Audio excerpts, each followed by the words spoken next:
शेर अफजल मरवत ने उज़्मा बुखारी को ऐसा जवाब दिया कि सोशल मीडिया पर क्लिप वायरल हो गई। खान के खिलाफ बयानबाजी पर मरवत ने सीधा कहा, ओ बीबी अपनी हद में रहो वरना सख्त जवाब मिलेगा।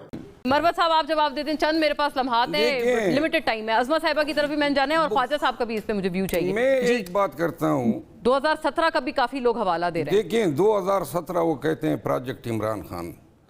अगर प्रोजेक्ट इमरान खान था तो ये जो 16 महीने कबल जो प्रोजेक्ट शहबाज शरीफ आया, ये भी प्रोजेक्ट था ना? यही प्रोजेक्ट था। नहीं, अगर वो एस्टेब्लिशमेंट पे इल्जाम तराशी कर रहे हैं और अगर आपके लीडर इतना दूरंदेश हैं और इतना मुदब्बिर सियासतदान है, तो किस तरह उसने बाजवा को चीफ ऑफ आर्मी स्टाफ बना दिया जिसने 4 महीने में उसकी हुकूमत चलती कर दी? न बनाता, लोगों का जो सीनियर को सुपरसीड करके उसको बनाया और फिर जो है कहते हैं प्रोजेक्ट फला बना दिया। दूसरी बात, सीनियर को सुपरसीड करके बनाया। दूसरी बात ये है कि आप लोगों ने भी एक्सटेंशन दे दी थी। महंगाई पे बात कर, मैं एक्सटेंशन पे फिर आप राजी हो गए। हाँ, वो भी राजी हो गए थे और एक्सटेंशन भी आपने वोट दिया।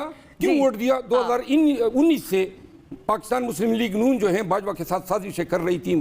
2019 से आपने अंदाजा लगाया है ख्वाजा आसिफ का बयान है। हाँ, ख्वाजा आसिफ ने कहा था ये। जी, अब मैं आगे एक बात करता हूं, पंजाब ऑफर किया गया था। इन्होंने नाम बिगाड़े बीबी साहिबा का। आप ना बिगाड़िएगा। नहीं, मैं किसी का नाम नहीं बिगाड़ता हूं, लेकिन जवाब अपने पास तो हमारे यहाँ एक कहावत है, ये शुक्र करें कि इनका लीडर पठानों में पैदा नहीं हुआ। भी नाम है ना उनका, अज़मा साहिबा। ये शुक्र करें कि ये इनका लीडर पठानों में पैदा नहीं हुआ।